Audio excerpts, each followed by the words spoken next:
बहुत समय पहले की बात है। प्रतापगढ़ के राजा को कोई संतान नहीं थी। राजा ने फैसला किया कि वह अपने राज्य के किसी बच्चे को ही अपना उत्तराधिकारी चुनेगा।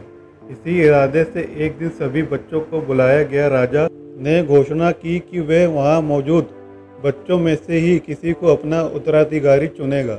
उसके बाद उसने सभी बच्चों के बीच एक छोटी सी थैली बंटवा दी और बोला, प्यारे बच्चों, आप सभी को जो थैली दी गई है उसमें अलग अलग पौधों के बीज हैं।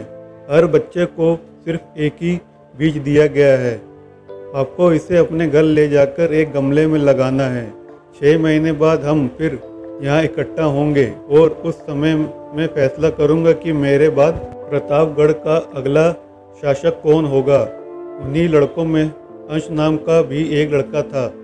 बाकी बच्चों की तरह वह भी बीज लेकर खुशी खुशी अपने घर वापस पहुंच गया।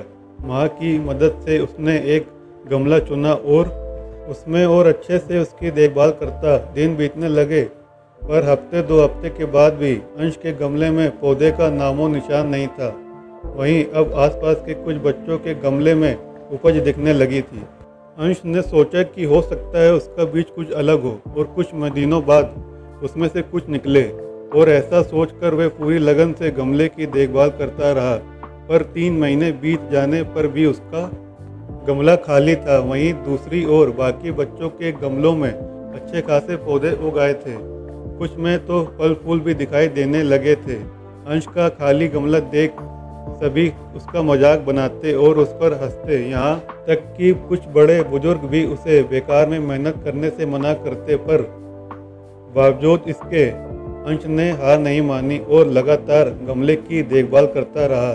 देखते देखते 6 महीने भी बीत गए और राजा के सामने अपना गमला ले जाने का दिन आ गया। अंश चिंतित था क्योंकि अभी भी उसके गमले में कुछ नहीं निकला था। वह मन ही मन सोचने लगा, अगर मैं ऐसे ही राजा के सामने चला गया तो सब लोग मुझ पर कितना हंसेंगे, और कहीं राजा भी मुझसे नाराज हो गया और सजा दे दी तो किसी को यकीन नहीं होगा कि मैं बीज में रोज पानी डालता था। सब मुझे कितना आलसी समझेंगे। माँ अंश की परेशानी समझ रही थी। उसने अंश की आंखों में आंखें डालकर कहा, नतीजा कुछ भी हो, तुम्हें राजा को उसका दिया हुआ बीज लौटाना ही चाहिए। तय दिन सभी बच्चे राजमहल के मैदान में इकट्ठा हो गए। वहाँ एक से बढ़कर एक पौधों का अंबार लगा था।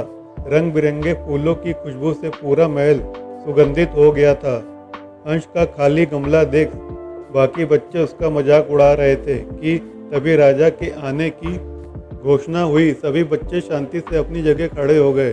सबके अंदर बस एक ही प्रश्न चल रहा था कि राजा बच्चों के बीच से होकर आगे बढ़ने लगे। वे जहाँ से भी गुजरते बच्चे तनकर खड़े हो जाते और अपने आप को योग्य उत्तराधिकारी साबित करने की कोशिश करते। तमाम खूबसूरत पौधों को देखने के बाद राजा की नज़र अंश पर पड़ी। क्या हुआ, तुम्हारा गमला खाली क्यों है? राजा ने पूछा। जी, मैं रोज इसमें पानी डालता था, धूप दिखाता था। 6 महीने तक मैंने इसकी पूरी देखभाल की, पर फिर भी इसमें से पौधा नहीं निकला। अंश कुछ हिचकिचाहट के साथ बोला। राजा बाकी गमलों को देखने के लिए आगे बढ़ गया और जब सभी गमले देखने के बाद उसने बच्चों को संबोधित किया, आप लोगों ने खुद को साबित करने के लिए कड़ी मेहनत की। ज़्यादातर लोग किसी भी कीमत पर राजा बनना चाहते हैं, लेकिन एक लड़का है जो यहाँ खाली हाथ ही चला आया। अंश, तुम यहाँ मेरे पास आओ। सबके सामने इस तरह बुलाया जाना अंश को कुछ अजीब लगा। वह धीरे धीरे आगे बढ़ने लगा। जैसे ही राजा ने उसका गमला उठाकर बाकी बच्चों को दिखाया, सभी हंसने लगे। शांत हो जाइए, राजा ने ऊंची आवाज में कहा। 6 महीने पहले मैंने आपको बीज दिए थे और अपने अपने पौधों के साथ आने को कहा था। मैंने आपको जो बीज दिए थे वो बंजर थे। आप चाहे उसकी जितनी भी देखभाल करते, उसमें से कुछ नहीं निकलता। लेकिन अफसोस है कि आप सबके बीच में बस एक अंश ही है जो खाली हाथ यहाँ उपस्थित हुआ है।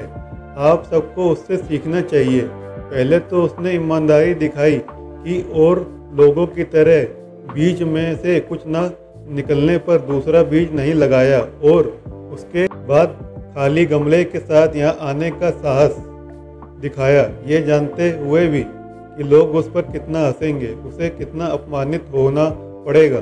मैं घोषणा करता हूँ कि अंश ही प्रतापगढ़ का अगला राजा होगा।